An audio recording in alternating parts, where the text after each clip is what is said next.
Until You Come Home, written by Ellie Dean, read by Julie Maisey. The moral right of the author has been asserted. Chapter 1. Barnham Green, Somerset, 1944. It was the last day of February and bitingly cold.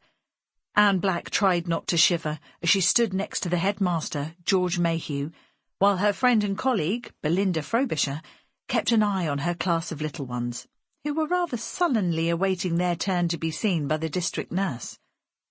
She watched as Nurse Mary Higgins combed through their hair and felt the ominous itch in her own, which she had to force herself to ignore. None of the children liked being seen by the knit nurse, as they called Mary, but with so many of them packed into the overcrowded classrooms, it only took one louse-ridden head for the infestation to spread right through the junior school and across the entire village. "I wish the school board would give us the money to build another 2 classrooms," muttered George, digging his scarred and withered hand into his jacket pocket. "We're overstretched as it is with so many evacuees, and it's hardly surprising we've got all sorts of health problems to deal with." "At least we cleared up the impetigo and ringworm these poor London children arrived with, and that's down to the good country air, a decent diet and proper hygiene." Anne smiled at him, able now to look into the fire-damaged side of his face without feeling the initial twist of pity that had previously made every conversation awkward. "Let's just hope we can clear this quickly before the nursery is infested as well.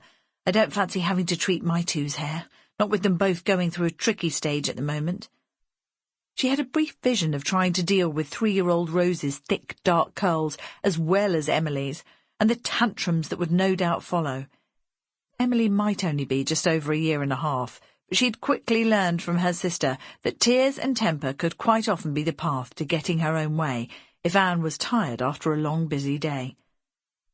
As the last child endured being examined and doused with DDT powder, Belinda chivied the others outside to the playground, where they immediately let off steam by racing about and shouting at one another.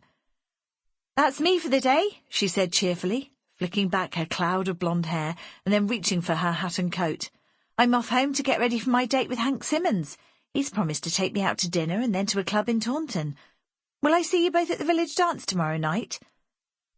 Anne rather envied Belinda's hectic lifestyle, for there seemed to be a never-ending stream of young men wanting to take her out, and it had been years since Anne had gone dancing with her husband, Martin. "I promised to help with the food, so as long as we're not snowed in, I shall be there," she said. "Can't let the WI down, now I've been elected onto the committee." "I might pop in for a minute or 2, said George. "It's not really my sort of thing," he added shyly.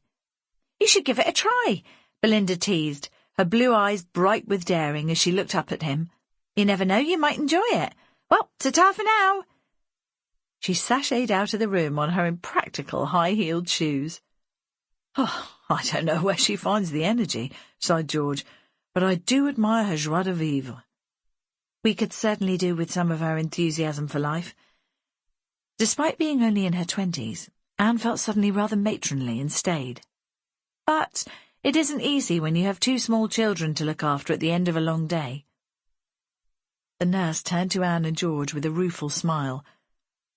"I'm sorry," she said, "but I'm going to have to check you too. Nearly every child is infested, and I suspect they've spread through the families as well." Anne sat down and felt the heat of embarrassment as Mary slowly combed through her long dark hair, knowing what she'd find. "I've got them too, haven't I?" she asked. "You certainly do, which means you'll have to take these combs and packets of DDT powder back with you to Owlet Farm and treat everyone, including the land girls. I know it's a bind, but we have to get it under control." "I feel so dirty," muttered Anne, resisting once again the terrible urge to scratch. Mary calmly combed the DDT powder through her hair before turning to examine George's. "Lice attack clean hair too," she said, "so there's no shame in it. Just make sure you use the powder as per instructions on the packet, even on those who are yet to be infested, and comb the dead lice and their eggs out onto newspaper every morning and night, and then burn the paper. Prevention's the watchword." " 'Even the little ones?' "Especially the little ones." Sample complete. Ready to continue?